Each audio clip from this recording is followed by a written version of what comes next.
Solar panel, அதுக்குரிய inverter, transformer, wire இப்படி எல்லாமே மொத்த சோலார் சிஸ்டத்துடைய அ வரியுமே 5% கொண்டு வர மாரி திட்டம் பண்ணிகிட்ருக்காங்க. இந்த மாரி செய்யும்போது சோலார் உற்பத்தி வந்து அதிகரிக்கும். அப்படி அதிகரிக்கும்போது எல்லாரும் சோலார் போடுறதுக்கு முன் வருவாங்க. குறிப்பா ஒரு ரூ. 3000க்கு மேல கரண்ட் பில் கட்டக்கூடிய 700லேருந்து 1000 யூனிட் பயன்படுத்தக்கூடிய குடும்பங்கள் இத உற்பத்தி பண்ணாங்கன்னா, நாட்டோட நிதி சுமை குறையும்.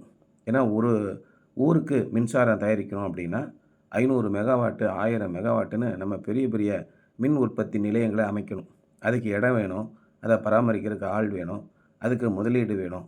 இது எல்லாமே நம்மளே உற்பத்தி பண்ணிக்கிடும்போது, நம்ம வீட்டு மாடியிலேயே நம்ம இடம் குடுத்துடுறோம். நம்மளே பராமரிச்சு குடுத்துடுறோம்.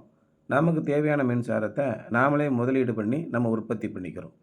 இந்த மாரி மொத்த மக்கள் தொகையில ஒரு 30லேருந்து 35% பேரு உற்பத்தி பண்ணிக்கிடும்போது, ரொம்ப அருமையான அளவுக்கு நாட்டோட நிதி சுமை குறையுது.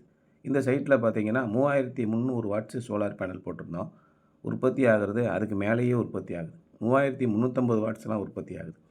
இயல்பான ஒரு வெப்பநிலை, ரொம்ப அதிகமான வெப்பநிலை இல்லாம, ஒரு 28லேருந்து 30 டிகிரி வெப்பநிலை இருக்கக்கூடிய, காற்று மெதுவாக வீசிக்கொண்டிருக்கக்கூடிய ஒரு சூழல்ல, இப்ப வந்திருக்கிற இந்த மோனோ கிரிஸ்டலைன், ஹாஃப் கட்டு, பைஃபேஷியலு இந்த மாரி பேனல்லாம் ரொம்ப நல்லாவே பெர்ஃபார்மன்ஸ் இருக்கு.